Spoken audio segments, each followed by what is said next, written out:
Afternoon. Good afternoon.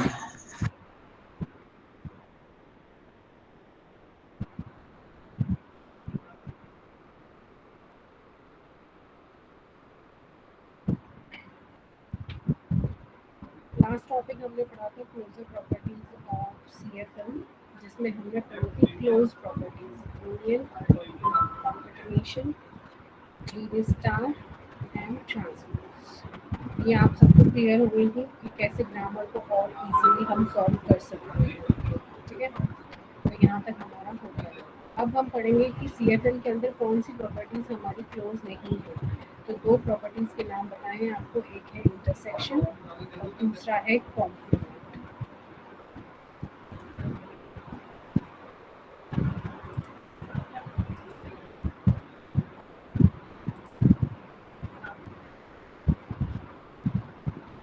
So CFL is not closed under the intersection. If L1 and L2 are CFL, then L1 intersection L2 is not a CFL. Reason? Suppose हमारे पास एक language है L1 और आपसे पूछा है L1 है A की power n, B की पावर n, C की power m, where n and m greater than equals to 0. Second language आपको गिवन है A की पावर n, B की पावर m, C की power m, where n and m is greater than equals to 0. Same condition. ठीक है, L1 and L2 is a CFL। तो L1 की grammar यही बनेगी। सबसे पहले आप बनाएंगे A की पावर n, B की पावर n की, तो आपने ये बना ली। एक बनाएंगे C की पावर n की, तो ये हो गया। अब ये कॉन्केटेनेशन है तो S टेंड्स टू AC, यही ग्रामर होगी। Yes ma'am. L2 के लिए आपने ग्रामर बनाई S टेंड्स टू AB, जहाँ पे A है number of A's and B है equal number of B and C। अब आपसे बोला है कि L1 एंड इंटरसेक्शन L2। तो देखिए, ये देखिए L1 क्या कह रहा है, L1 बोल रहा है equal number of A and B।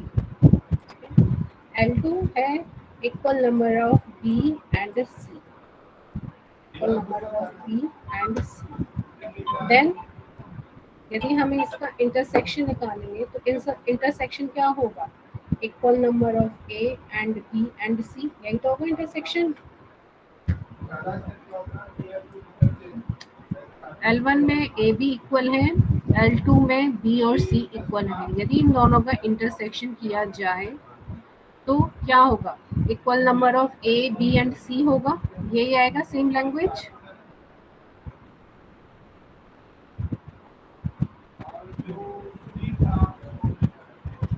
आया ना, का रिप्लाई करोगे? Yes ma'am. Yes ma'am. इसकी ग्रामर हमने बनाई थी, आपको याद है? A B C,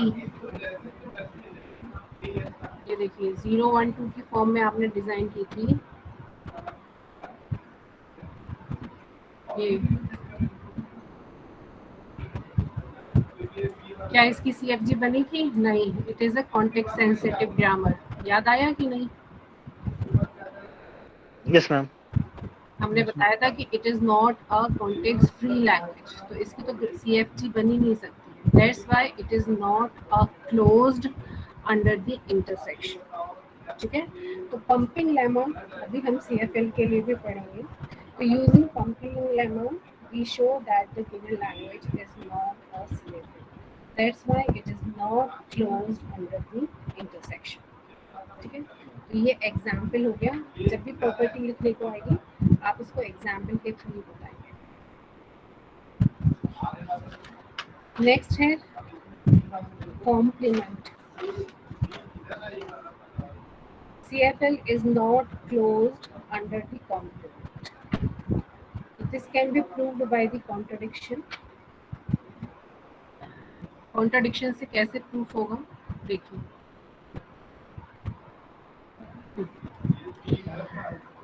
suppose L1 और L2 ये दोनों हमारी CFL हैं।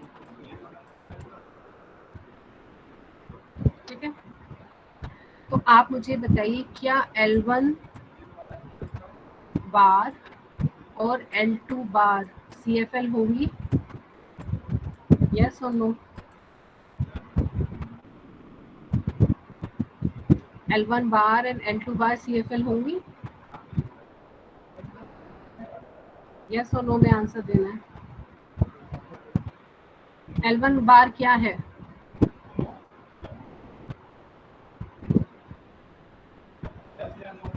L1 बार क्या है? नो मैम नहीं होगी। क्यों नहीं होगी बेटा? अभी तो आपने पढ़ा था, ट्रांसपोज पढ़ा था कि नहीं पढ़ा था? Yes ma'am. If L is a CFL, then L bar is also CFL. बताया था ये तो अभी, टाइम भी नहीं हुआ से इसमें भूल बताएंगे गए थे। लास्ट। तो ट्रांसपोज में क्या है? क्लोज्ड है।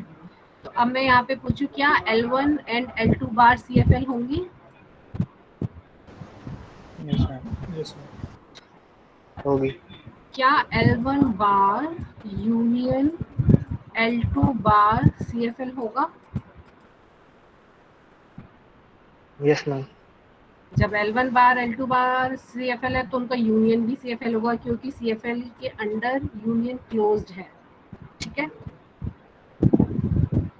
अब हमने बोला, आपने कहा L1 बार यूनियन L2 बार CFL है। अब इसका भी मैंने CFL निकाल, इसका भी मैंने वो कर दिया बार, L1 यूनियन L2 जो भी आया उसका बार, वो CFL होगा।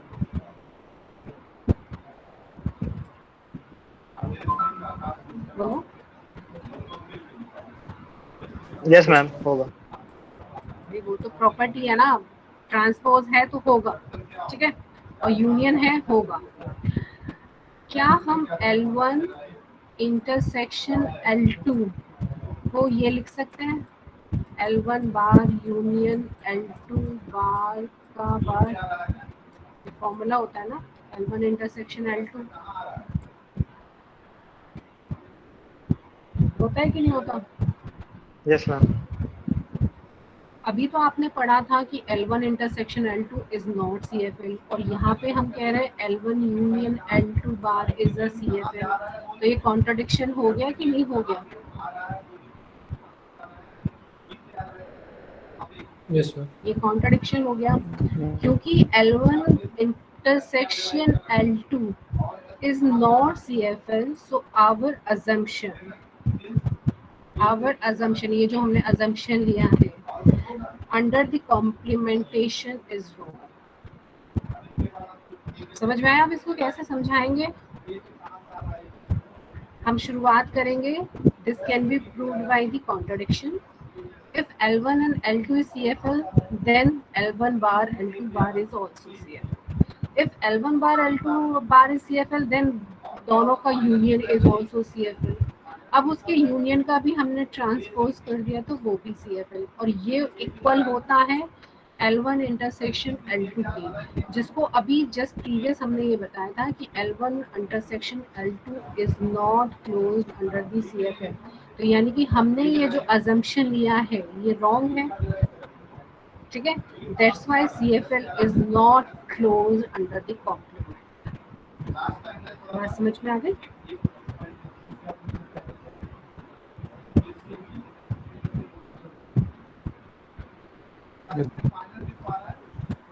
इसको यस मैम। एग्जाम्पल सेम लेंगे आप, सेम वही इंटरसेक्शन वाला एग्जाम्पल, बस आपने क्या लिखा है कि ये जो कॉम्प्लीमेंट होता है L1 इंटरसेक्शन L2, इसको हम ऐसे लिख सकते हैं L1 यूनियन L2 का बार, जो यही आएगा A की पावर n, B की पावर n, C की power n।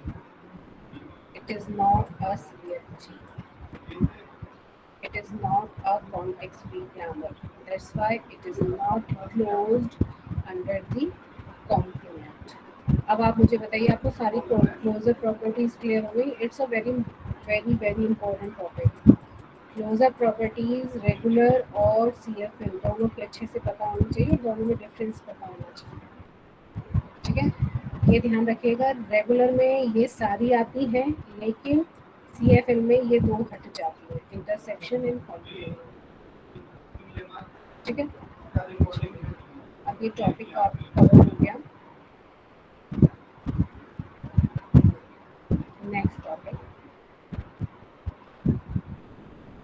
conversion of finite automata of regular grammar.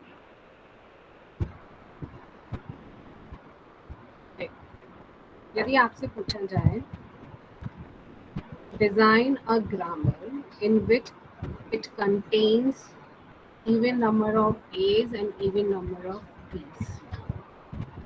Question लिखो, design a regular grammar which contains even number of A's and even number of B's.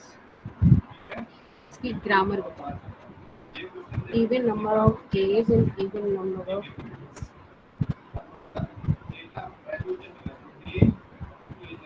Question clear हो गया?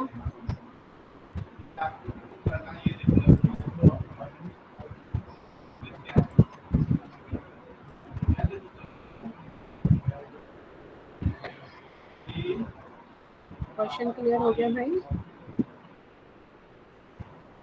Yes, ma'am. MS tends to capital capital. S tends to Capital A capital और capital tends to double A मतलब double small a capital A मतलब epsilon और ऐसी B. A और B का कोई भी कॉम्बिनेशन हो सकता है, जरूरी नहीं है एक साथ ही आए A और एक ही साथ आए B. पूरी स्ट्रिंग में काउंटिंग वाइज बात कर रहे हैं. पूरी स्ट्रिंग यदि आप काउंट करोगे तो उसमें इवन A होने चाहिए और इवन B होने चाहिए.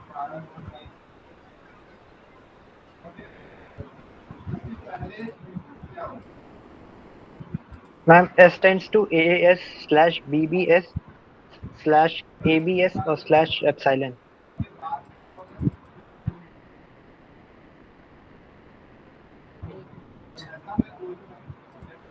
S tends to AAS. capital A. Yes, ma'am.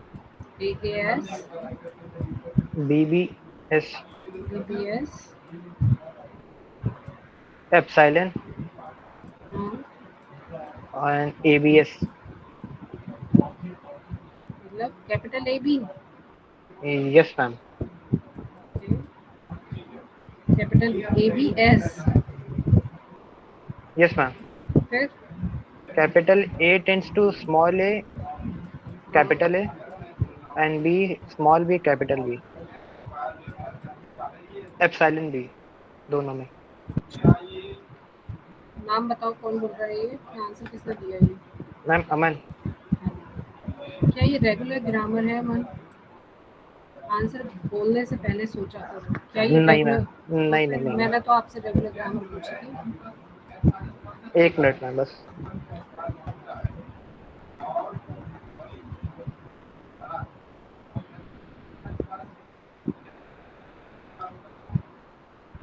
छोड़ो, नहीं होगा.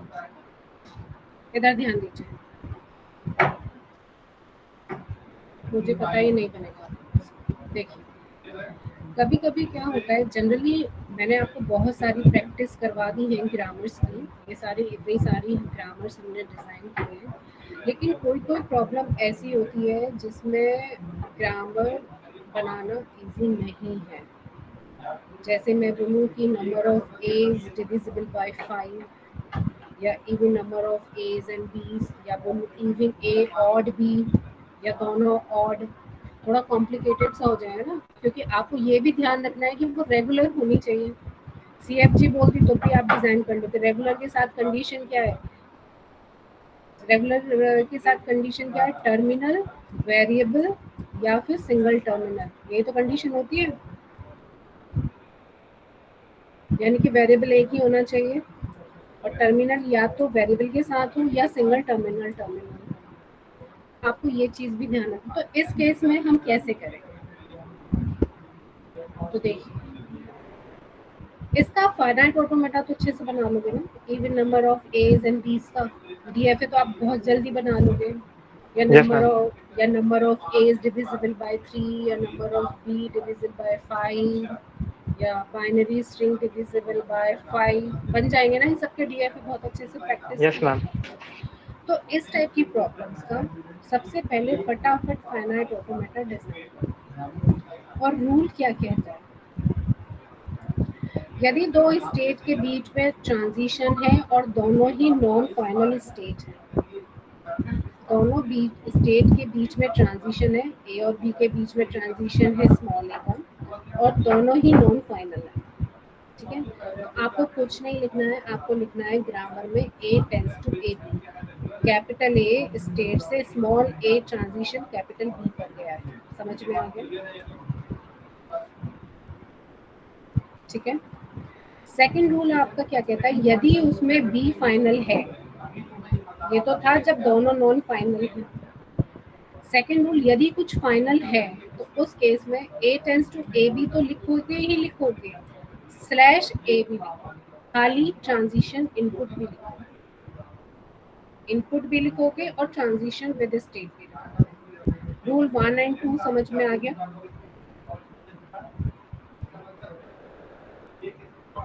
Yes, ma'am. और third rule, when the initial state is a final state, then add null in the production. यदि इनिशियल स्टेट आपकी फाइनल स्टेट है तो उसमें एक नल प्रोडक्शन भी ऐड। तीनों रूल समझ में आ गए? समझ में आ गए कि नहीं? Yes, ma'am. Question, right the regular grammar for the given automata. तो देखिए, पहले देखेंगे ए टेंड्स टू बी, जिसमें बी फाइनल है तो आप क्या लिखेंगे, ए बी और ए, क्योंकि फाइनल है।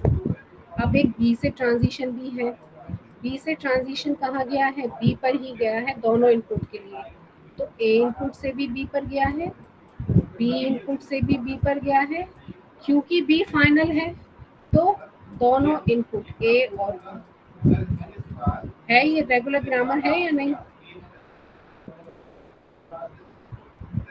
है ना रेगुलर ग्रामर? Yes ma'am. इसका आंसर अभी जो मैंने आपसे क्वेश्चन पूछा था, डिजाइन अ रेगुलर ग्रामर, नहीं, इसमें तो तीन चीजें हैं, तीन फाइनल है। जब even number of a and b होगा तो कौन सी स्टेट फाइनल होगी, कौन सी स्टेट फाइनल होगी जब even number of a and b होंगे तो?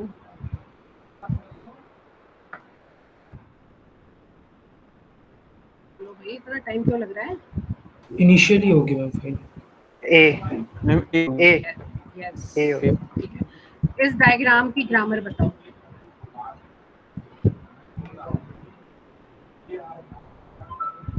बोलो इस ग्रामर की,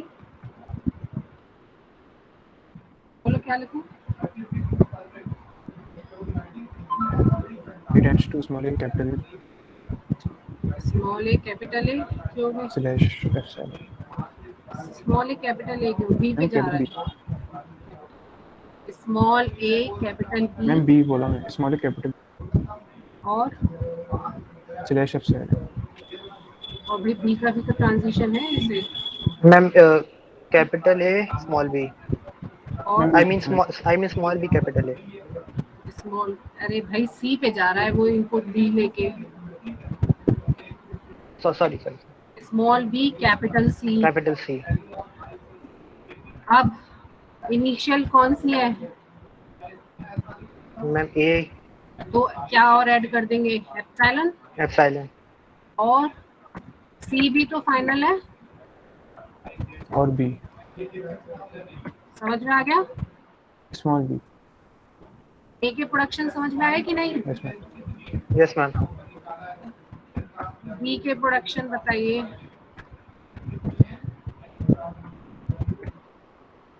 बी के प्रोडक्शन बोलो। Small b, capital D. ए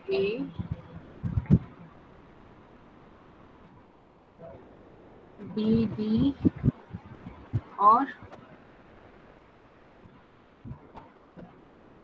बोलो, ए और डी दोनों फाइनल हैं तो क्या लिखूं, ए और डी दोनों फाइनल हैं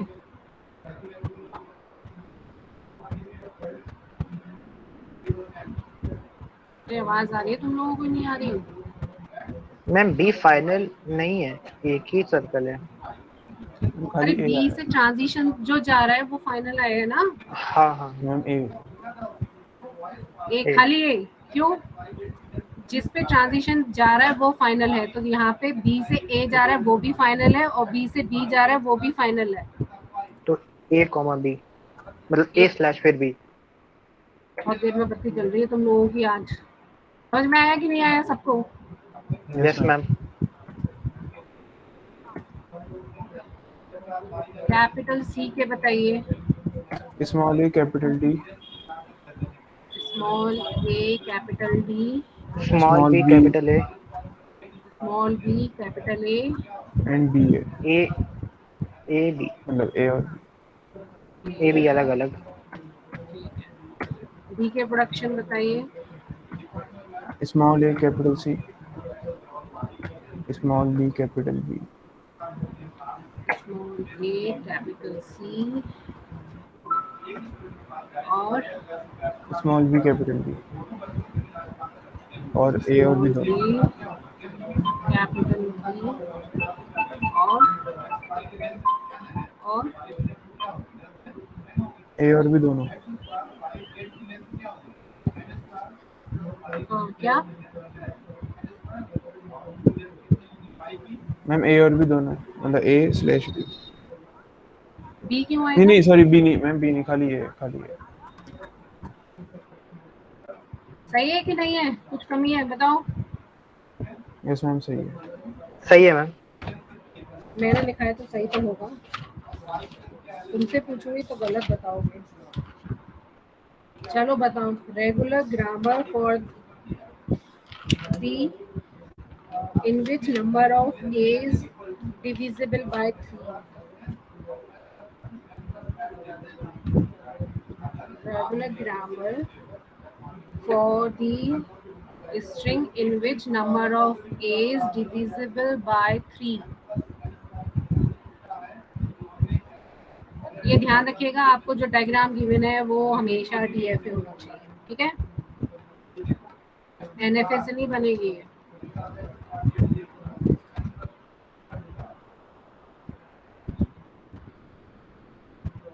पहले तो डायग्राम बना ले। Number of A is divisible by 3, कितनी स्टेट बनेंगी?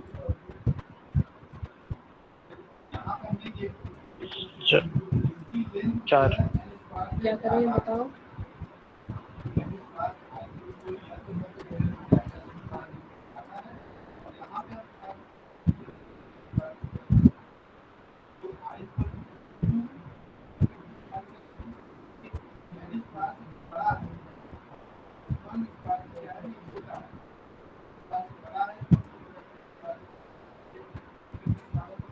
ट्रांजिशन बताओ इसका।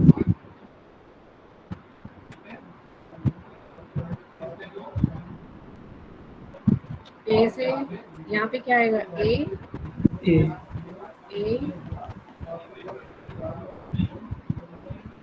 और ए से बी आ गया तो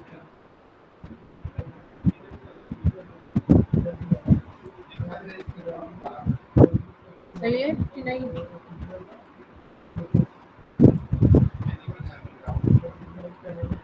बी से बी आ गया तो यस मैम, सब पे सेल्फ हो गया, सब पे सेल्फ। और लास्ट वाले से मैम फर्स्ट पे। और यहाँ पे ए आ जाए तो, डी पे ए आ जाए तो मैम बी पे आ जाएगा। कितना टाइम लग रहा है? बाकियों को पता नहीं क्या करते, सब सो रहे हो क्या? अब ये डीएफए बन गया। Yes ma'am. यदि आपको डायरेक्ट किसी ग्रामर बोली जाती ना तो आप नहीं बनाते, पूरा 1 घंटा लगाते। अब फटाफट ग्रामर लिख लो, बोलो। A tends to small A capital B और स्मॉल बी कैपिटल ए, बस। B tends to small A capital C and small B capital B. देखो रेगुलर भी है। C tends to small A capital D, small A capital D, small B capital C and A. A इसलिए लिखा है क्योंकि D final है।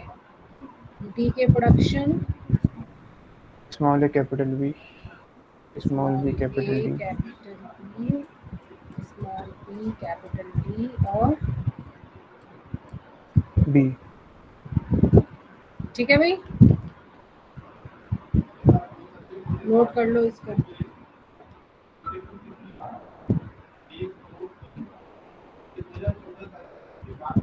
सब लोग बोलिए, समझ में आ गया ये? Yes ma'am. Yes ma'am. Yes ma'am.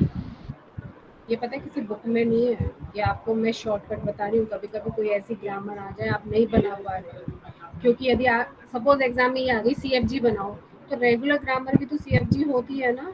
Type 0 is type 3 is under type 2, yes और नो? क्या ये CFG है या नहीं? ये ग्रामर CFG यस है? मैम है, यस, मैम रेगुलर है। रेगुलर है। तो ये मैंने कुछ कुछ आपको शॉर्ट वो बता दिए हैं कि यदि आप इसका DFA बना पा रहे हो तो फटाफट ये रूल लगा। चलो आगे चलते हैं। ये किसी बुक में नहीं मिलेगा, इसको ध्यान से रखना याद। अच्छा, एक और क्वेश्चन है। ये किसका डायग्राम है बताओगे जरा? क्या है ये? क्वेश्चन क्या है? क्वेश्चन बताओ।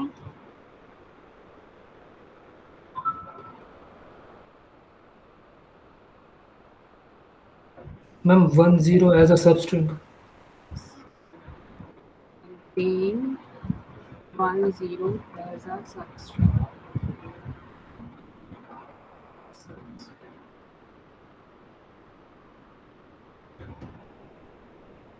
जब मैंने आपको एक सबस्ट्रिंग का क्वेश्चन बताया था तो मैंने आपसे क्या कहा था कि ऐसे लिख दो फटाफट। यदि वो आ गई है, क्या कहते हैं, CFG आ जाए, तो मैंने कहा था 10 एज अ सब स्ट्रिंग, तो यहाँ पे 0 + 1 का होल स्टार हो सकता है, और यहाँ पे 0 + 1 का होल स्टार हो सकता है।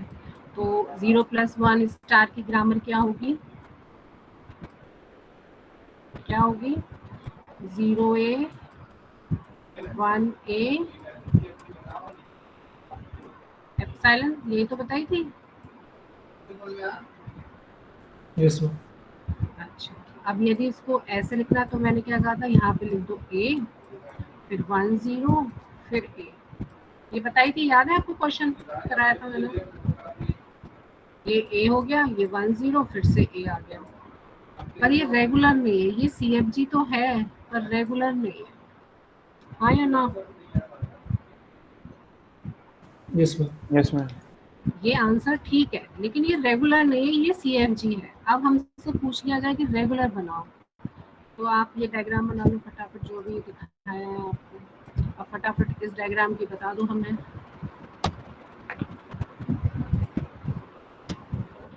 ग्रामर मैम बोलो। A tends to 1B, 1B 0A। 0A tends to 1 1B, ठीक है। Yes ma'am. E tends to ma'am 1B 1B 1E 0C 0C 1B 0C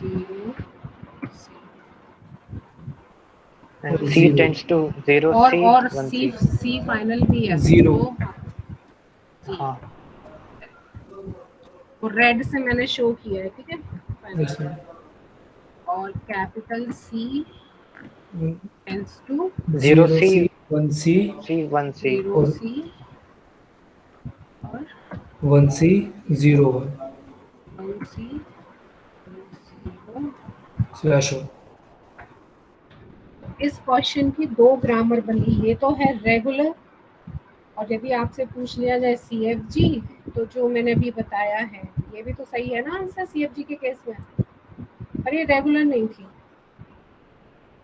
ठीक है। एस में क्या आ गया? V terminal V, V T V, तो ये तो होता ही नहीं है, ठीक है। Yes ma'am. तो ये चीज़ आप ध्यान रखिए।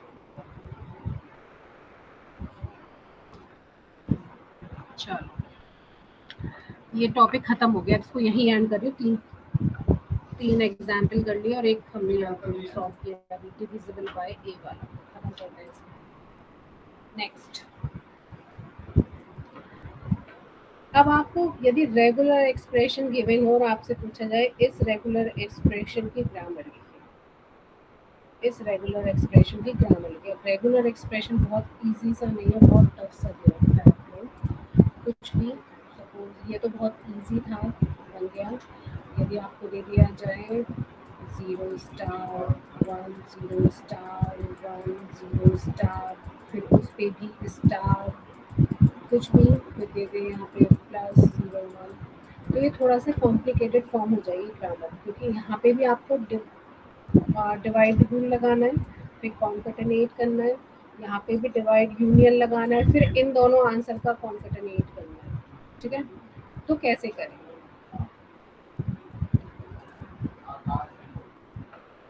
तो देखिए क्या बोल रहा है, रूल क्या है। अभी आपने पढ़ा है डीएफए से वो बनाना, ग्रामर पढ़ा है ना, ये डीएफए से ग्रामर। यस तो सिंपल से यहाँ पे ये बोला है कि रेगुलर एक्सप्रेशन का ग्रामर बनाना बहुत इजी है, क्योंकि आप बहुत अच्छे से देखो, जरूरी नहीं है किसी क्वेश्चन का हम डायरेक्ट रेगुलर एक्सप्रेशन लिख सकते हैं, डिपेंड्स आपका उस वक्त प्रेजेंस ऑफ माइंड क्या करता है। किसी एक्सप्रेशन का बच्चे डीएफए इजीली बना लेंगे, कोई किसी क्वेश्चन की ग्रामर अच्छे से बना लेगा, कोई किसी क्वेश्चन का रेगुलर एक्सप्रेशन अच्छा बना लेगा, और कोई किसी क्वेश्चन का एनएफ अच्छा बना लेगा। मतलब एक प्रॉब्लम के लिए चार तरीके के स्टूडेंट है, कोई फटाफट उसका डीएफए बना लेगा, कोई रेगुलर एक्सप्रेशन, वो डिपेंड करता है किसका दिमाग कितना चलता है। यदि आपके पास किसी चीज़ का रेगुलर एक्सप्रेशन है और आपसे बोला जाए इसको रेगुलर ग्रामर बनाइए, तो कैसे बनाएंगे? फटाफट उस रेगुलर एक्सप्रेशन को ग्रामर में डीएफए में कन्वर्ट कर लो, और डीएफए से रेगुलर ग्रामर आपको पता है। जैसे कि आपसे बोला a plus b whole star का ग्रामर बना, तो आपको बताइए कि a plus b whole star का डीएफए ये होता है, ये होता है ना, सेल्फ पे ए भी लगा दो और इसको फाइनल बना दो। सपोज ये एस है, तो क्या लिखोगे आप? ए एस सेल्फ आ रहा है, बी एस, क्योंकि एस फाइनल है तो ए और बी, और नल क्यों आया है? क्योंकि मैम इनिशियल स्टेट भी वही है। हाँ, इनिशियल स्टेट यदि फाइनल है तो एक एक्स्ट्रा हम नल लगा, बन गई फटाफट, ज्यादा दिमाग लगाने की जरूरत नहीं है, फटाफट बन। ठीक है, सपोज आपको आ जाए यही, right regular grammar which contain a b as a substring. ठीक है, तो यदि आपको रेगुलर एक्सप्रेशन दे रखा है तो आपने इसका डायग्राम बना लिया। डायग्राम से Q0 Q1 Q2, अब यहाँ पे मैंने बोला है कि Q0 को S लिख लो, Q1 को A लिख लो, Q2 को B लिख लो, और अभी तो लिखिए ग्रामर, ये थी ना, यहाँ 1 0 सेम ग्रामर है ना ये।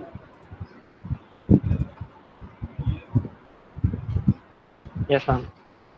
0 A भी मैं कॉपी कर दूँ। समझ में आया कि नहीं आया, ये बताओ भाई, फटाफट बताओ क्या करेंगे। ये हो गया S, यहाँ पे A,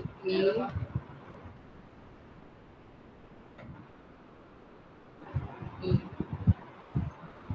E, S। जरा देखना मैं ठीक लिख रही हूँ नहीं। कैपिटल ए से ए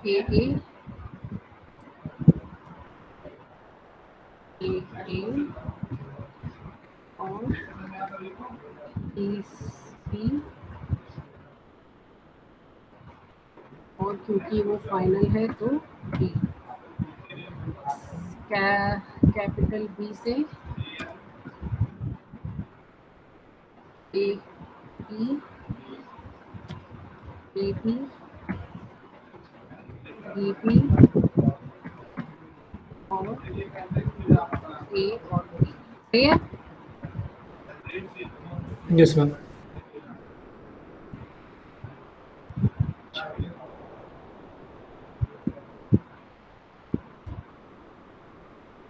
तो आपको ये भी समझ में आ गया रेगुलर एक्सप्रेशन से रेगुलर ग्रामर बनाना। Yes ma'am. और एग्जाम्पल नहीं करा रही हूँ, आपको पता ही है।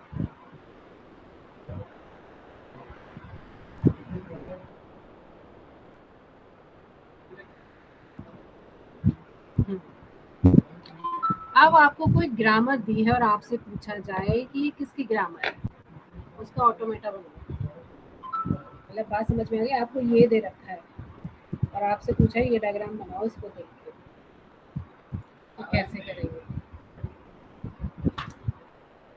रूल अच्छे से समझ लो।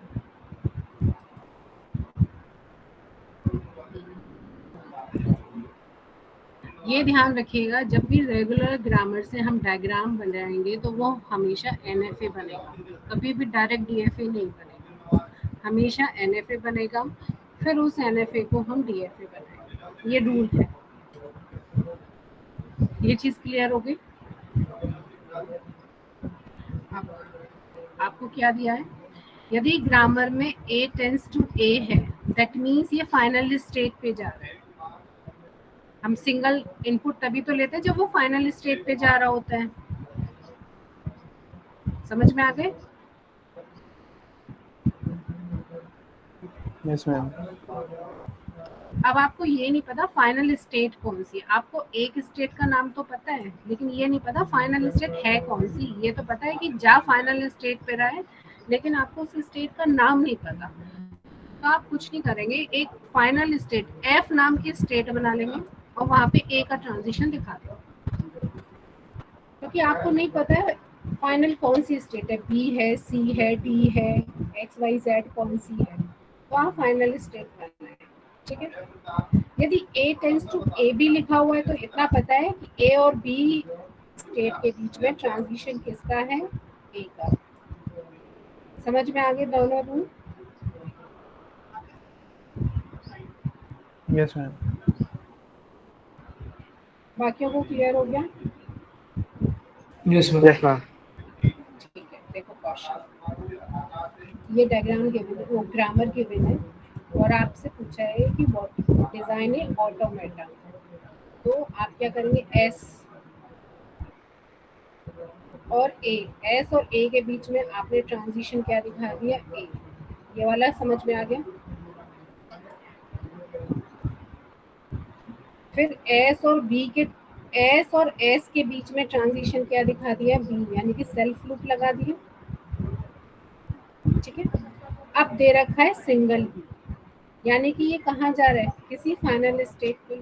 अब उस फाइनल स्टेट का तो आपको नाम पता नहीं है कि नहीं? तो आपने एक स्टेट बना दी एफ। अब देखो जरूरी नहीं है इसका नाम एफ लो, आप इसका नाम बी भी ले सकते हो, सी भी, लेकिन हमेशा फाइनल के नाम पे वही लीड जाएगी। तो मैंने एफ एक थोड़ा सा डिफरेंट ले लिया है नाम, जिससे आपको पता चल रहा है ये फाइनल स्टेट है। X y z, S1, S2, S3, A, B, C कुछ भी ले सकते हो, लेकिन यहाँ F इसलिए ले लिया। तो S से B आपने दिखा दिया फाइनल स्टेट। अब सेकंड प्रोडक्शन पे आना चाहिए। A के बीच में A का प्रोडक्शन है तो सेल्फ लूप लगा दी। A से सिंगल A गया है, यानी कि किसी फाइनल स्टेट पे गया है, तो फाइनल स्टेट का नाम आपने क्या लिया है? F। तो A से A का ट्रांजिशन F पे लिखा। अब इस डायग्राम को देखिए, क्या ये NF DFA है? नहीं मैम। क्यों नहीं है? यहाँ पे देखिए बी, मैम एफ से कोई ट्रांजिशन नहीं है। एफ से ट्रांजिशन नहीं है, एस से बी का मल्टीपल ट्रांजिशन है और ए से ए का बी ए मल्टीपल ट्रांजिशन है ए का। तो ये क्या हो गया? NFA. Now convert this NFA into DFA. मैंने नहीं किया है कन्वर्ट, क्योंकि आपको पता है कैसे कन्वर्ट कर लोगे। Complete question yes ma'am. Table बना के हो जाएगा कि नहीं? यस मैम हो जाएगा कन्वर्शन। हो जाएगा। सेकंड क्वेश्चन, सेकंड क्वेश्चन मैंने लिखा नहीं है। चलो एक मिनट, एक क्वेश्चन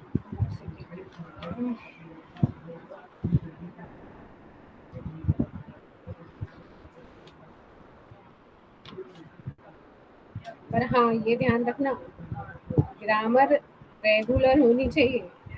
ग्रामर रेगुलर नहीं है दैट मीन्स कुछ गड़बड़ है। क्वेश्चन देखते हैं।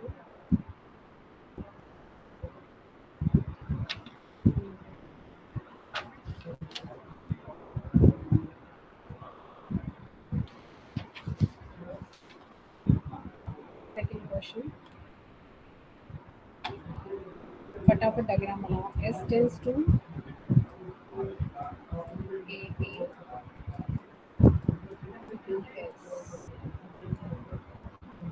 A tends to B A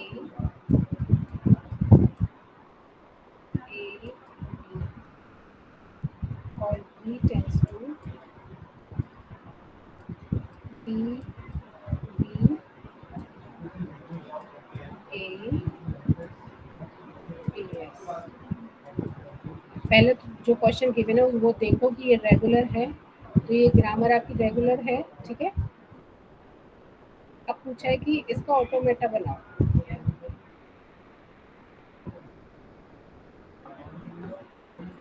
कितनी स्टेट बनेंगी? मैम 3 देखो चार इनिशियल स्टेट वो बनेगी जिससे ग्रामर स्टार्ट हो रही है, तो ग्रामर एस से S। स्टार्ट हो रही है तो एस हमारी इनिशियल स्टेट बनेगी। एक ए हो गया, एक बी हो गया और एक एफ बनेगा।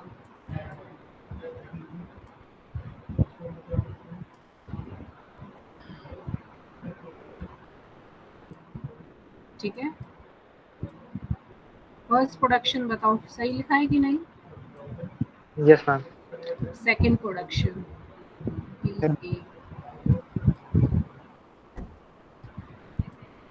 That will become A से B से B तक A से बी से बी, B का सेल्फ हो जाएगा B। ए कहाँ लेके जाऊं? B का B से फिर B A से पर F पे A जाएगा। और ए एस है, बी से मैम B एच से S पर पर ए। जाएगा A। ठीक है। अब ये हो गया आपका एन, NFA। इस NFA से बना लो DFA। ठीक है, यस मैम। ये कुछ शॉर्ट ट्रिक्स हैं। Yes ma'am. ओके,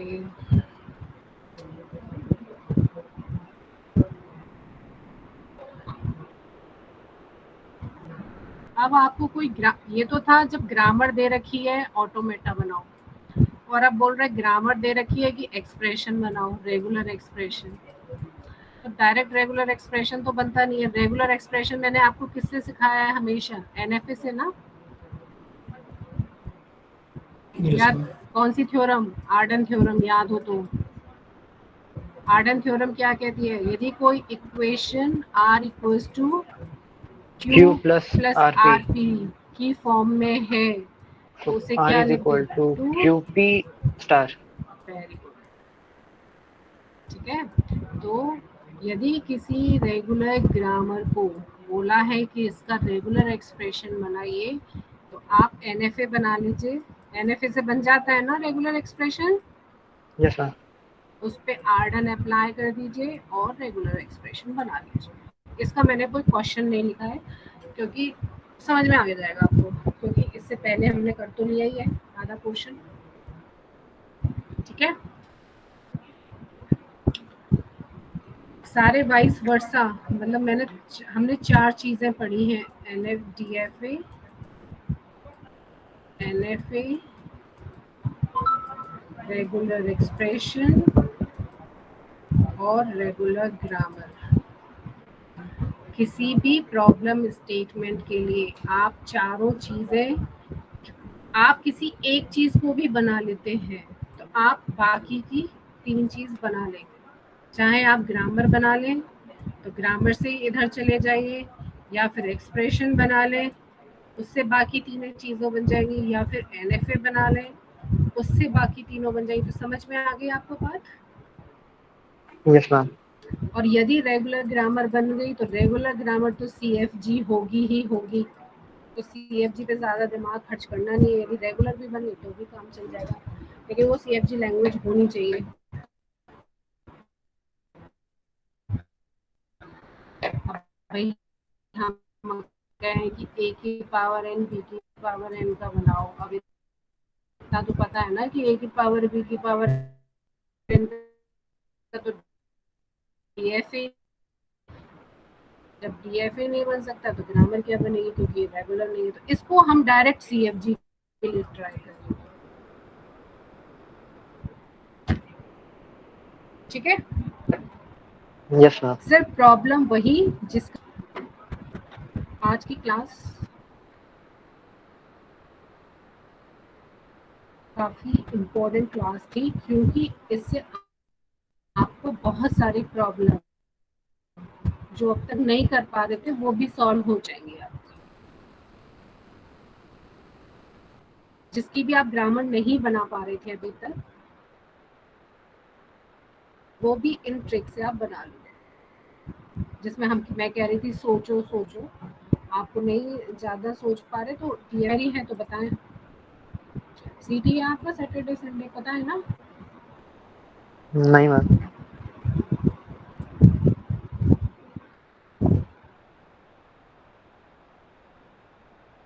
सीटी है इसलिए पढ़ना शुरू कर दो। मैम कोऑर्डिनेटर आपको मैसेज कर